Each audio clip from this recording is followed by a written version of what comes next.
साथ मौजूद हैं भारत के वित्त राज्य मंत्री अनुराग ठाकुर। अनुराग जी, आपका बहुत बहुत स्वागत है। नमस्कार, धन्यवाद सुधीर जी।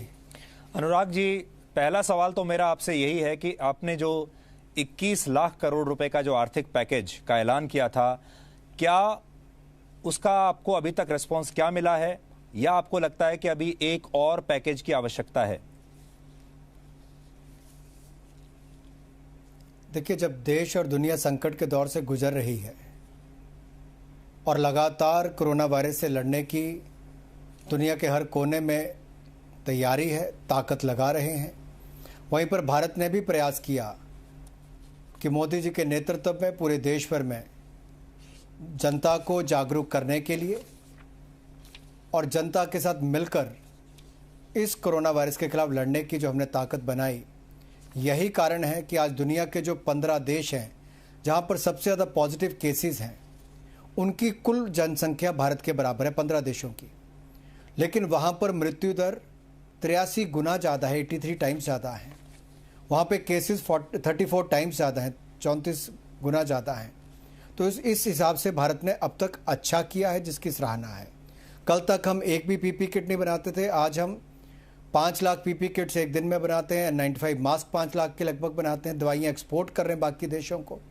तो एक तरफ ये जंग चल रही, तो दूसरी तरफ प्रधानमंत्री गरीब कल्याण पैकेज हमने पहले घोषणा की सुधीर जी, ताकि गरीबों की मदद सबसे पहले की जा सके, और स्वास्थ्य के लिए 15,000 करोड़ रुपये अलग से अनाउंस किया। फिर उसके बाद ये 20,97,000 करोड़ का जो लगभग 21 लाख करोड़ का पैकेज हमने अनाउंस किया। इसका क्या फ़ायदा है? इसमें मदद कर रहे हैं उन लोगों की जिसको आवश्यकता है, और आज मुझे लगता है देश के हर व्यक्ति को आवश्यकता है। मैं ये नहीं कह सकता कि हाँ इससे सब कुछ ठीक हो जाएगा, लेकिन इतना ज़रूर कह सकता हूँ, परिस्थितियों को देखते हुए एक बड़ा कदम मोदी सरकार ने उठाया है ताकि गरीब मजदूर की मदद भी कर सकें और साथ ही साथ देश की अर्थव्यवस्था को वापस पटरी पर लाने के लिए रिफॉर्म्स भी ला सकें। मैं कह सकता हूं अनाउंसमेंट्स पे विराम लगा है, लेकिन एक्शन अभी जारी रहेगा। जी अनुराग जी, जो और इसको लागू करने के लिए जितनी भी ताकत लगानी पड़ेगी उतनी ताकत लगाएंगे। जी, जो सबसे बड़ी आलोचना हो रही है इस पैकेज की, उसमें लोगों का ये कहना है, आप सरकार कह रही है कि हम ये आत्मनिर्भर बनाने के लिए हम आपको ये पैकेज दे रहे हैं, लेकिन लोग इसको जो पढ़ रहे हैं वो ये है कि ये आत्मनिर्भर नहीं बना रहे, बल्कि सरकार ये कह रही है कि अपना अपना देख लो। फिगर बहुत फैंसी है, बहुत सुंदर लगती है फिगर, लेकिन असल में इतना पैसा लोगों को मिलेगा नहीं। देखिए, दुनिया भर के पैकेजेस से अगर आप तुलना करेंगे तो भारत ने भी उस दिशा में ही पैकेज दिया है और अपनी अर्थव्यवस्था का 10% यानी कि जीडीपी का 10% दिया है, जबकि विपक्ष 5% की मांग करता था, 10% तक पहुंचे। लेकिन जैसा मैंने पहले कहा, आज ये नहीं कह सकते कि कल स्थिति कैसी होगी कोविड-19 को लेकर और कौन कौन से कदम उठाने होंगे। जो भी कदम उठाने पड़ेंगे वो उठाएंगे, जान बचाने के लिए भी और जहान को आगे बढ़ाने के लिए भी। और जहां तक आपने कहा कि इससे क्या होगा, कैसे फ़ायदा होगा, अब देखिए, जैसे गरीबों के लिए 80 करोड़ गरीबों को 5-5 किलो गेहूं या चावल और प्रति व्यक्ति और 1 किलो दाल प्रति परिवार 80 करोड़ लोगों को देने का हमने काम किया। 8 करोड़ प्रवासी मजदूरों के लिए 2 महीने के राशन का प्रबंध किया। वहीं पर 20.5 करोड़ जनधन खाता धारकों के खाते में 41,000 करोड़ रुपया मात्र 2 महीने में डाला। 2 करोड़ 82 लाख वृद्ध, विधवा, दिव्यांग, इनके खाते में 250 करोड़ रुपया 1.5 महीने में ट्रांसफर कर दिया। 9 करोड़ से ज़्यादा किसानों के खाते में 18,000 करोड़ से ज़्यादा पैसा 1.5 महीने में डाल दिया, अप्रैल महीने में डाल दिया था। और फिर ईपीएफ का जो 24% हिस्सा बनता है कर्मचारी और नौकरी देने वाले का, वो भी हमने लाखों लोगों का भारत सरकार ने दिया। 41 करोड़ खातों में 52,608 करोड़ रुपये अब तक डाल दिया है। लेकिन जो व्यवसाय करने वाले हैं, जिनका काम धंधा 2.5 महीने से बंद था या लगभग 2 महीने से ज़्यादा हो गए, उनका क्या? उनके लिए भी हमने प्रयास किया है 3 लाख करोड़ रुपया ऐसे व्यापारी या व्यवसाय करने वालों के लिए, जिनमें मध्यम सूक्ष्म लघु उद्योग भी हो सकते हैं, कुटीर उद्योग भी हो सकते हैं। इनको 3 लाख करोड़ रुपया भारत सरकार की 100% गारंटी पर मिल रहा है। किसी व्यक्ति को 1 पैसे की गारंटी भी या कोलेटरल नहीं देना, 20% एडिशनल वर्किंग कैपिटल मिल जाएगा। और हमने बुधवार को कैबिनेट ने पास कर दिया शुक्रवार को हमने पब्लिक सेक्टर बैंक के साथ सुधीर जी मीटिंग कर ली और सभी बैंकों को निर्देश दिया है कि 9.25% से नीचे इसका आपने ब्याज पर पैसा देना है और 1 जून को रिपोर्टिंग करनी है कि अब तक कितने लोगों को दे दिया और इसे 31 अक्टूबर से पहले पहले सारा पैसा बांटना है। इसके अलावा जो दूसरी योजना है उसमें हमने जिनके खाते एनपीए हो गए उनकी भी इक्विटी डालने के लिए 75 लाख रुपए एक व्यक्ति या एक संस्था को उसकी मदद करने का प्रयास कर रहे हैं। एनबीएफसी के लिए अलग पैसा दिया है ताकि वो आगे और पैसा वितरित कर सकें। ऐसी बहुत सारी योजना लाए जिससे लोगों के सीधा पैसा जाएगा। टीडीएस टीसीएस में हमने 25% की कटौती कर दी, इससे 50,000 करोड़ की लिक्विडिटी आएगी। आपको बैंकों की जो किस्तें भरनी थी उसको भी हमने मॉरेटोरियम आरबीआई से कहकर दिला दिया। अब 6 महीने तक किस्तें नहीं देनी तो कुछ राहत उससे भी मिलेगी। ये नहीं कहा जा सकता कि पूरी तरह से राहत मिल गई, लेकिन निश्चित तौर पर जो किस्त आज देनी थी वो 6 महीने बाद आप देखो। जो कर्जा आपको आज मिल रहा है या जो लोन आपको मिल रहा है उसको आपको अपनी जमीन की गारंटी नहीं देनी, वो भारत सरकार 100% गारंटी दे रही है और आपको 20% पैसा ज़्यादा मिल रहा है ताकि किसी को नौकरी से ना निकालो और आप अपने खर्चे भी सहन कर सको और वापस पटरी पर आ सको। ये कुछ कदम हैं, हो सकता है कुछ लोगों को आवश्यक या बहुत सारे ना लगते हों, लेकिन सुधीर जी ऐसी संकट की परिस्थिति में भारत ने कदम उठाए हैं लोगों के साथ खड़े होने के लिए। हम इकट्ठे मिलकर खड़े होंगे, लड़ाई भी लड़ेंगे, आत्म बल भी बढ़ाएंगे और भारत को आत्मनिर्भर भी बनाएंगे। जी, इस पर जो आपने अभी मुझे जवाब दिया उस पर मेरे आपसे 2 सवाल हैं। आपने कहा गरीबों के लिए बहुत काम हो रहा है, सीधे आपने बैंक में पैसा ट्रांसफर कर दिया, तो आप देख रहे हैं कि लाखों की संख्या में अब भी हमारे जो प्रवासी मजदूर हैं आपको सड़कों पर दिख रहे हैं। लाखों की संख्या में, करोड़ों की संख्या में वो वापस शहरों से अपने घर जाना चाहते हैं, बावजूद इसके कि घर में उनके पास कुछ नहीं है, फिर भी शहरों में नहीं रहना चाहते। सड़कों पर आप लगातार उनको देख रहे हैं, तो ये भीड़ आपने देखी है, ये एक पिक्चर है जिसके बारे में आप कह रहे हैं कि इनके लिए सब कुछ कर दिया है।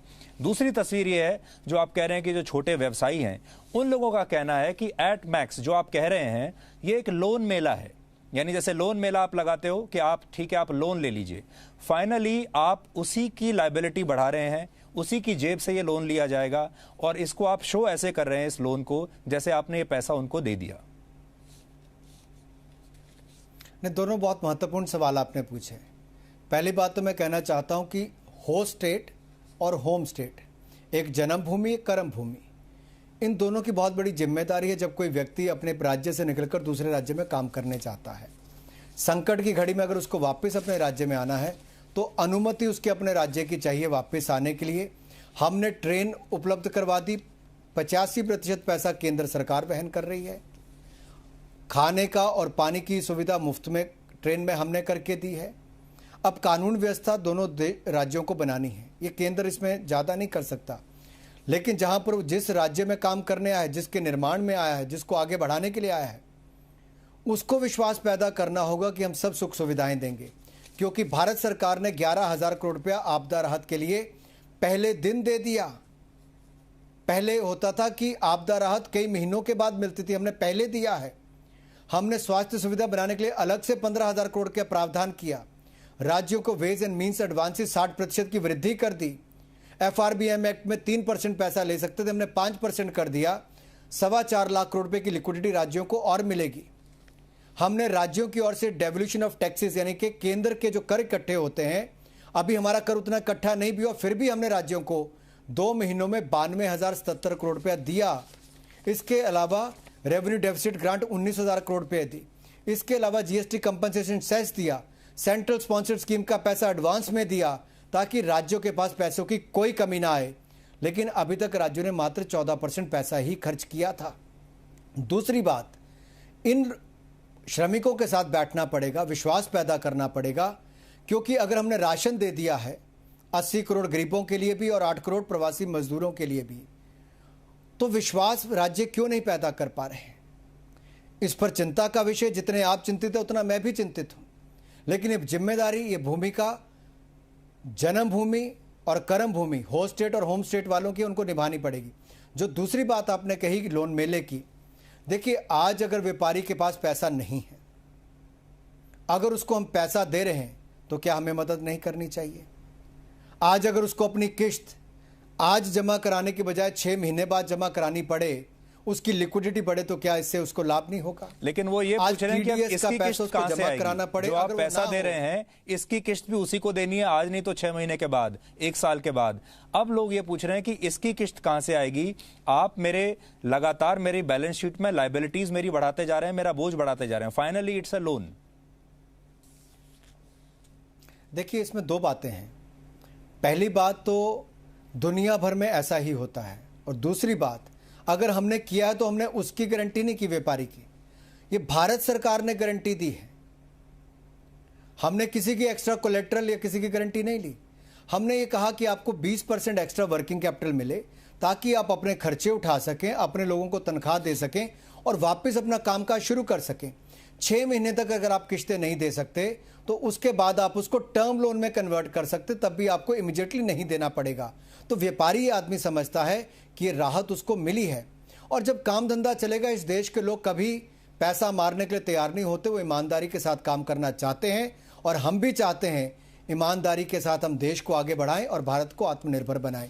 इसीलिए किसानों के लिए भी हमने देखिए, जो एसेंशियल कमोडिटीज एक्ट हो, मंडी एपीएमसी एक्ट हो, ये जंजीरों में बंधे हुए थे किसान, हमने इससे मुक्ति दिलाई है। अब वो अपने अनाज को देश के किसी कोने में बेच सकते हैं। जो नष्ट होने वाले उनकी पेरिशेबल गुड्स होती थी, फल फूल सब्जियां, अब उसको स्टोरेज की फैसिलिटी के लिए उसको पैसा हमने दिया है ताकि जब बाजार में अच्छा भाव मिलेगा तब आप बेच सकते हैं। 1 लाख करोड़ रुपया हमने इनके लिए दिया है कि फार्म गेट पर आप इंफ्रास्ट्रक्चर खड़ा कर सकें कृषि का, ताकि वैल्यू एडिशन हो सके, किसानों को अच्छा पैसा मिल सके, फूड प्रोसेसिंग यूनिट्स लग सकें, निर्यात आप लोग कर सकें, उसमें बल मिलेगा। कोयले का खनन केवल पहले स्टील या बिजली बनाने वाली कंपनियों को मिलता था, अब हमने बॉक्साइट और कोल की इकट्ठी नीलामी करने की प्रक्रिया शुरू की है, जिसमें एल्यूमिनियम फैक्ट्री को लाभ मिलेगा। खुली सेल हम कोयले की करने के लिए माइनिंग की सुविधा देंगे। अब वो खुली मार्केट में बेच सकते हैं, तो जो 240 मिलियन टन विदेश से आता है वो मात्र 100 मिलियन रह जाएगा, तो भारत में लाखों लोगों को रोजगार मिल पाएगा। इसी तरह से हम जो हथियार इंपोर्ट करते हैं उसकी लिस्ट ऑफ वेपन्स हम बनाने जा रहे हैं और आयात कम करने वाले हैं, और विदेशी पूंजी निवेश भी 49% से 74% कर दिया है, ताकि निवेश भी हो, हिंदुस्तान में रोजगार भी मिले और आयात कम हो और निर्यात ज़्यादा हो सके। अंतरिक्ष के क्षेत्र में पहले सुविधा नहीं मिलती थी प्राइवेट सेक्टर को, हमने उसके लिए खोला है। हमारी स्टार्टअप्स अच्छी करेंगी, हमारी कंपनियां अच्छी करेंगी। अगर किसी को सैटेलाइट लॉन्च करनी है और नॉर्थ ईस्ट के राज्यों में ब्रॉडबैंड की सुविधा सैटेलाइट से देनी है तो दे सकता है। अगर वहां पर और कुछ मैपिंग करनी है, आप लोग विदेशी कंपनी के मैप्स को लेकर पूरे देश भर में कार चलाते हैं, हिंदुस्तान के लोग क्यों नहीं कर पाते? क्योंकि आप सुविधा नहीं देते थे, अब वो सुविधा मिल जाएगी, हमारी कंपनियां खड़ी होनी शुरू होंगी। ऐसे बहुत सारे कदम हैं जो हिंदुस्तान के युवाओं ने भारत को दुनिया के पहले 5 स्टार्टअप्स नेशन में लाकर खड़ा किया। अब ये नए क्षेत्र खुलेंगे तो और आगे बढ़ने का अवसर मिलेगा। प्राइवेट सेक्टर एंटरप्राइजेज यानी कि सार्वजनिक उपक्रम को जब हम निजीकरण का करने जा रहे हैं, स्ट्रैटेजिक सेक्टर को छोड़कर, जो स्ट्रैटेजिक पब्लिक सेक्टर एंटरप्राइज होगा उसमें एक कंपनी कम से कम सरकारी रहेगी, ज़्यादा से ज़्यादा 4 रहेगी, बाकी का निजीकरण कर दिया जाएगा। जो स्ट्रैटेजिक सेक्टर से बाहर है उनका निजीकरण कर दिया जाएगा, तो ज़्यादा रोजगार होगा, उसका एक्सपेंशन भी होगा, लोग निवेश भी करेंगे। अब आप पूछेंगे निजीकरण किनका किसका नहीं किया जाएगा, तो जो राष्ट्रहित, राष्ट्रीय सुरक्षा और जनहित को देखकर यह तय किया जाएगा कि स्ट्रैटेजिक सेक्टर क्या है। तो आप देखिए कितना बड़ा सेक्टर खुलने वाला है, नए नए नए अवसर मिलेंगे, रोजगार के, स्वरोजगार के, कारोबार के, आविष्कार के, ये नए आयाम स्थापित होंगे। जी, ये रिफॉर्म्स जो हम लाए हैं, ये 2020 को, 2020 को ईयर ऑफ रिफॉर्म्स के रूप में याद रखा जाएगा।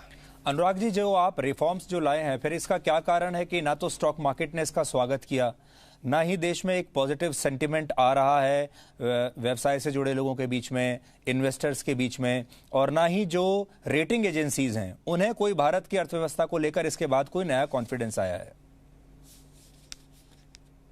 सुधीर जी, 2-3 बातें हैं। अगर आप जितने भी कृषि वैज्ञानिक की बात सुनेंगे या पूर्व इसरो के चेयरमैन की बात करेंगे, इंडस्ट्री की बात सुनेंगे, सबने बहुत तारीफ की है कि ऐसी रिफॉर्म्स जो 30-30 साल से पेंडिंग थी वो पिछले 2 महीने में मोदी सरकार ने की। इससे नए अवसर खड़े होंगे।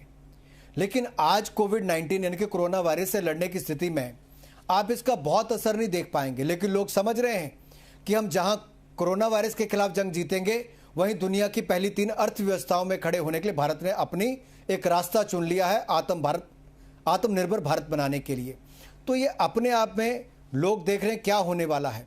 कॉर्पोरेट टैक्स हमने 15% कर दिया है, जो दुनिया में सबसे आकर्षित करने वाला है। इससे और पूंजी निवेश होगा, भारत का भी और विदेशी कंपनियां भी करेंगी। जहां तक फाइनेंशियल मार्केट्स की बात है, शेयर मार्केट की बात है, इसके बहुत सारे कारण होते हैं।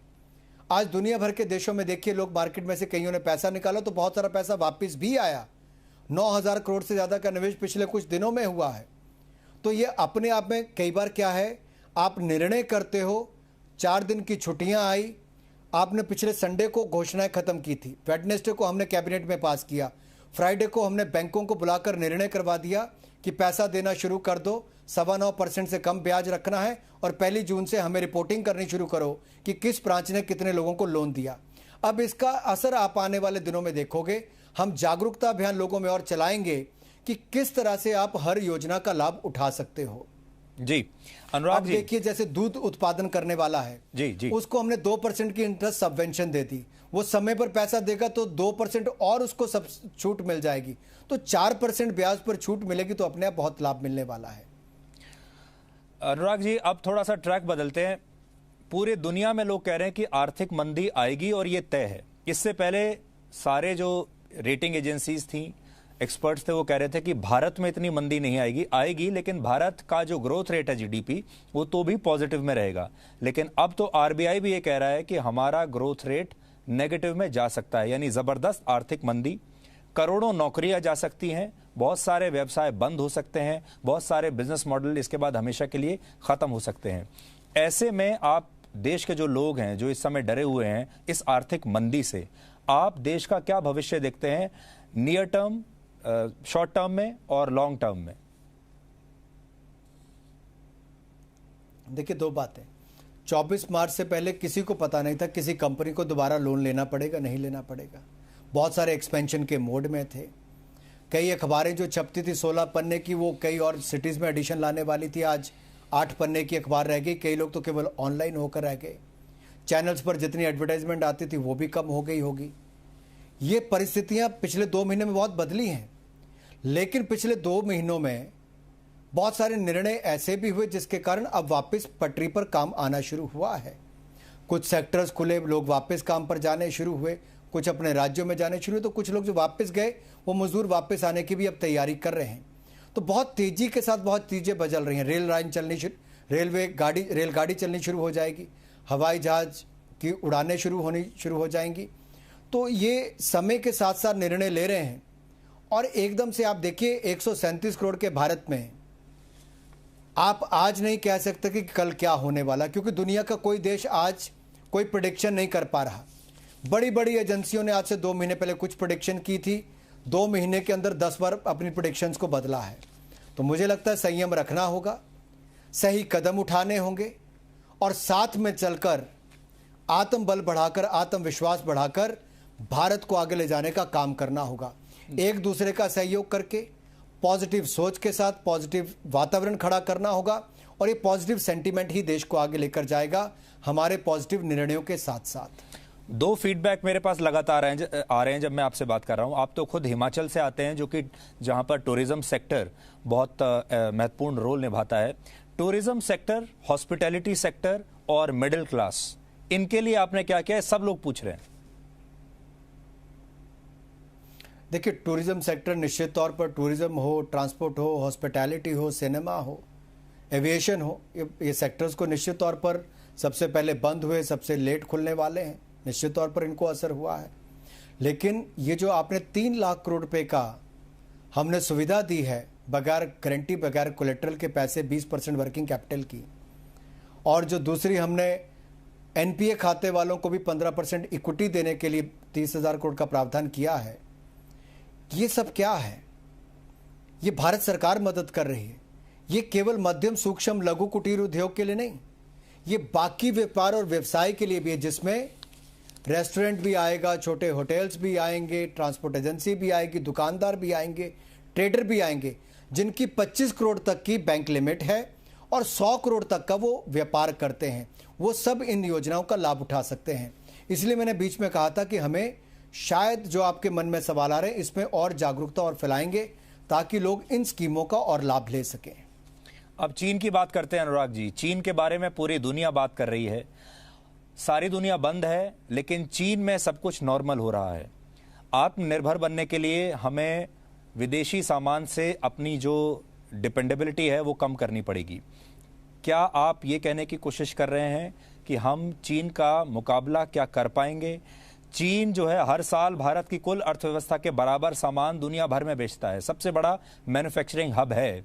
अगर हम आत्मनिर्भर बनने की कोशिश भी करें तो क्या चीन का मुकाबला आज हम कर सकते हैं? चीन से जो बहुत सारी कंपनियां निकलना चाहती हैं, क्या वो कंपनियां भारत में आएंगी? क्या यहाँ पर अपने अपने मैन्युफैक्चरिंग हब्स और अपना जो फैसिलिटी है वो सेट करेंगी? इसके बारे में आपका क्या कहना है? If there is a will there is a way, जहां चाह वहां राह। और भारत ने आज से 5 साल पहले तय किया था कि हर व्यक्ति का बैंक खाता खोलेंगे, हमने खोल दिया। आज आप सबसे ज़्यादा बैंक ट्रांसफर्स करके पारदर्शिता के साथ गरीब के खाते में पैसा डालते हैं और उसमें सब कुछ ठीक होता है। वैसे ही हमने कहा था कि इलेक्ट्रॉनिक गुड्स की दूसरे नंबर पर सबसे ज़्यादा आयात भारत करता है। हमने मैन्युफैक्चरिंग करने की यहाँ बात कही। जहाँ गिने चुनी मैन्युफैक्चरिंग होती थी, आज भारत दुनिया का दूसरे नंबर का मोबाइल मैन्युफैक्चरर बन गया है। अब इलेक्ट्रॉनिक गुड्स में हम और आगे कैसे बढ़ सकें? हम तेल की इंपोर्ट सबसे ज़्यादा करते थे, अब हम उसको बदल कर और क्या क्या कर सकते हैं उस पर भारत कदम उठा रहा है। हम इंपोर्ट सबसे ज़्यादा हथियारों का करते हैं। जैसा हमने कहा, हमने पॉलिसी नहीं लाए कि विदेशी पूंजी निवेश तो 49 से 74% करेंगे, लेकिन यहीं पर हम अपने देश में लिस्ट ऑफ वेपन्स बनाकर यहाँ पर हथियार बनाना शुरू करेंगे। अब जब हम ऐसी लिस्ट ऑफ आइटम्स बना देंगे कि हम क्या क्या कर सकते हैं, तो अपने आप बदलाव होगा। फॉर एग्जाम्पल फर्नीचर है, आप हज़ारों करोड़ का फर्नीचर बाकी दुनिया से लाते हो, चाइना से और बाकी देशों से लाते हो। अब लकड़ी भारत में काटने का परमिशन बड़ी मुश्किल से मिलती है। अगर आप लकड़ी पर ज़ीरो ड्यूटी कर दो और एक्सपोर्ट इंसेंटिव दे दो तो निश्चित तौर पर लकड़ी आएगी, लेबर भी है, टेक्नोलॉजी आएगी। आप फर्नीचर बनाकर हिंदुस्तान की भी आपूर्ति करोगे और विदेश में भी भेज सकते हो। तो ऐसे सेक्टर्स आपको चुनने पड़ेंगे जहां जहां पॉसिबिलिटीज़ हैं, और हम आजकल उस काम पर लगे हैं और कुछ दिनों में आप उस पर असर देखेंगे। जी अनुराग जी, जैसा आप अभी बात कर रहे थे कि विज्ञापन तो बहुत कम होते जा रहे हैं, अखबारों के पन्ने कम हो रहे हैं, जो न्यूज़ चैनल्स हैं उनके विज्ञापन भी बहुत कम होते जा रहे हैं। तो अभी ये 4 मिनट का विज्ञापन हमें बड़ी मुश्किल से मिला है। अभी ये 4 मिनट का मैं एक ब्रेक ले लेता हूं, क्योंकि इस समय विज्ञापन ड्रॉप करना ठीक नहीं होगा। ये विज्ञापन लेके 4 मिनट के, और उसके बाद मैं वापस आपके पास आ रहा हूं। आप थोड़ा सा इंतजार कीजिएगा, ये बड़ा जरूरी है हमारे लिए भी, और फिर हम आगे बात करेंगे। आपके शो का, सुधीर जी, आपके शो का पूरा देश इंतजार करता है, मैं भी करूंगा। जी thank you so much, thank you. एक ब्रेक ले लेते हैं।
ब्रेक के बाद आपका एक बार फिर से स्वागत है और वित्त राज्य मंत्री अनुराग ठाकुर इस समय हमारे साथ मौजूद हैं। अनुराग जी, ब्रेक से पहले हम चीन के बारे में बात कर रहे थे। चीन, देखिए, पहले चीन के ऊपर आरोप लग रहे हैं कि उसने ये पूरा वायरस दुनिया भर में फैला दिया, ये तो आरोप है। उसके बाद चीन ने दुनिया भर बड़े बड़े देशों में जो बड़ी कंपनियां आर्थिक परेशानी से गुजर रही थी वहां निवेश करना शुरू कर दिया ताकि वो उनको कंट्रोल करने लगे। बहुत सारे देशों ने नए कानून बनाए ताकि चीन के निवेश को रोक सकें, हमने भी बनाए हैं। अब आप देखिए, इसके बाद चीन, आप ताइवान ले लीजिए, हांगकांग ले लीजिए, साउथ चाइना सी ले लीजिए और चाहे हमारा लद्दाख ले लीजिए, हर जगह चीन अब अपनी मिलिट्री पावर दिखाने की कोशिश कर रहा है। ऐसे समय में हमारे लिए इस चाइनीज इन्वेजन को रोकना, चाहे हमारी मार्केट्स हो, हमारा अर्थव्यवस्था हो और या फिर हमारे बॉर्डर्स हो, कितना जरूरी है और उसके लिए आप क्या कर रहे हैं? सुधीर जी, दो तरीके हैं इसको देखने के। एक तरीका है कि आप नेगेटिव सोच रखिए, नकारात्मक और बचने के बारे में सोचिए। दूसरा तरीका है कि पॉजिटिव सोच के साथ अपनी क्षमता को बढ़ाते जाइए, चाहे वो आपकी सैन्य क्षमता है, सुरक्षा की दृष्टि से है, या आपको अपना व्यापार करने की दृष्टि से अपनी अर्थव्यवस्था को आगे बढ़ाना है। भारत की एक्सेप्टेबिलिटी बाकी मार्केट्स में बढ़े, भारत के प्रोडक्ट्स की वहाँ पर साख बढ़े, भारत में निवेश करने के लिए वातावरण अच्छा बने, आपकी पॉलिसीज इतनी आकर्षण करने वाली हो कि लोग यहाँ पर आकर निवेश कर सकें। मुझे लगता है भारत को इस दिशा में जाने की ज़रूरत है कि पॉजिटिव सोचें। नेगेटिव अपने आप खत्म होता जाएगा।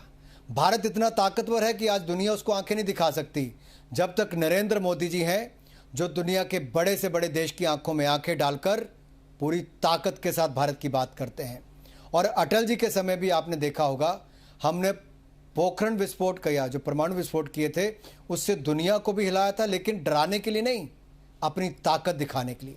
दुनिया की दृष्टि भारत के बारे में बदली थी। भारत डर कर रहता तो कभी ना बदलती। भारत ने अपनी ताकत दिखाई तो दुनिया की सोच बदली। आज हमें अपने आप को इकोनॉमिक पावर के रूप में और खड़ा करना है। दुनिया की सोच अपने आप बदलेगी और मुझे लगता है मोदी जी के नेतृत्व में हमें करने में सक्षम है। जब पूरी भारत के लोग टीम इंडिया बनकर 137 करोड़ भारतीय एक तरफ लगेंगे, हम आज 5 लाख पीपी किट्स एक दिन में बनाते हैं, 5 लाख N95 मास्क बनाते हैं। एक महीना पहले एक भी नहीं बनाते थे। ये भारतीयों ने करके दिखाया है। 130 देशों को हमने दवाइयाँ दी हैं। आज अपने देश से बहुत कुछ ऐसा करने का प्रयास किया जो कल तक नहीं होता था। भारत सक्षम है, केवल दिशा दिखाने की ज़रूरत है।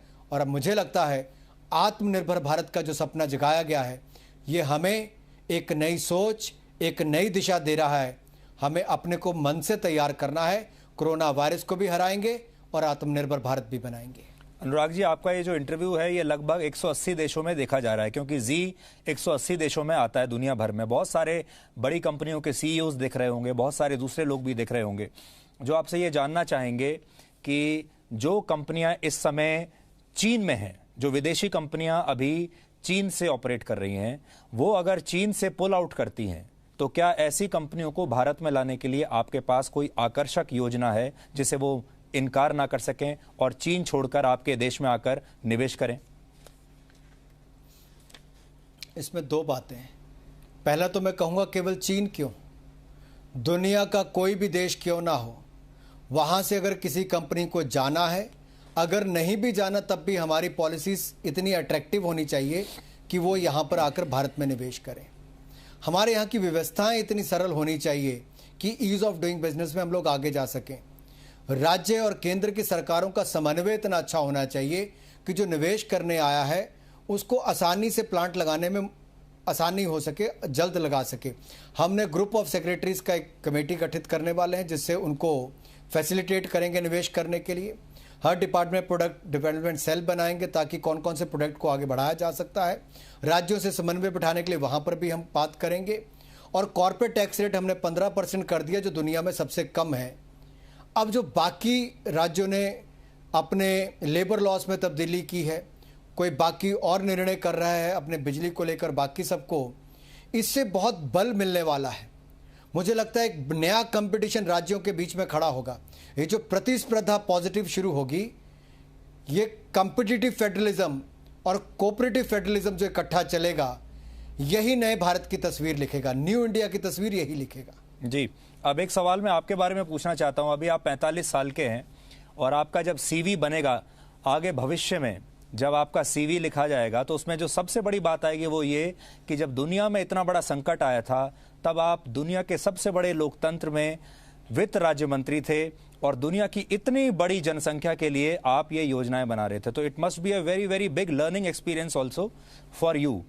आपको इस दौरान क्या नया नया सीखने को मिला? पहले तो मैं धन्यवादी हूँ मोदी जी ने जो जिम्मेदारी दी। दूसरा, लाखों लोगों से देश में वीडियो कॉन्फ्रेंस के माध्यम से और जो बाकी वर्चुअल प्लेटफॉर्म से उनके माध्यम से बातचीत की।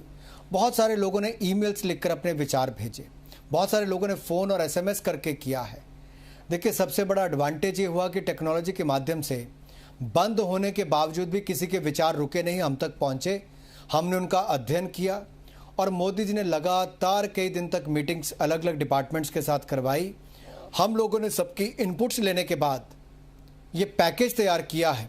हो सकता है हमने अपने हिसाब से बहुत अच्छा बनाया हो, लेकिन लोगों की उम्मीदों पर कहीं कुछ थोड़ा कम उतरे हों। लेकिन एक बात कहना चाहता हूँ, हमने पूरे दिल से, जान से, अपनी ओर से प्रयास किया। कहीं कमी भी रह गई होगी तो उसको अगली बार पूरा कर देंगे। कदम उठाने में कहीं पीछे नहीं रहेंगे, क्योंकि हम सबको मिलकर ये लड़ाई लड़नी है। ये देश हम सबका है। मैं इस पोजीशन पर हो सकता हूँ, लेकिन आपने मुझे चुनकर भेजा है, जिम्मेदारी दी है और मोदी जी के नेतृत्व में हम वो सब कदम उठाएंगे जिसकी देश को आवश्यकता है। आज भी उठाए, कल इससे ज़्यादा उठाएंगे और ज़रूरत पड़ी तो जो आप कहेंगे उसका विचार करके और भी कदम उठाए जाएंगे। जी, ये तो जो आप जो बता रहे थे, ये तो एक मंत्री और एक नेता वो बोल रहे थे। अब आप तो बड़े फिटनेस फ्रीक भी माने जाते हैं, अपनी फिटनेस का भी बड़ा ध्यान रखते हैं। You are a family man.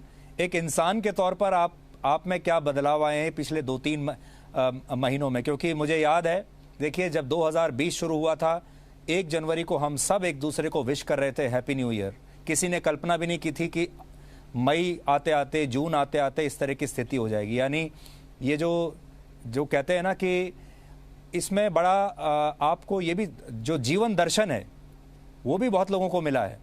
तो आपको भी कोई ऐसी नए ज्ञान की प्राप्ति हुई इस दौरान, जब आप अपने घर में अंदर बंद रहे, लोगों से मिल नहीं सकते, लोगों से हाथ नहीं मिला सकते, लोग आपका चेहरा नहीं देख सकते, आपके एक्सप्रेशंस नहीं देख सकते क्योंकि आपने अपने फेस पर मास्क लगाया हुआ है। सब कुछ बदल गया है।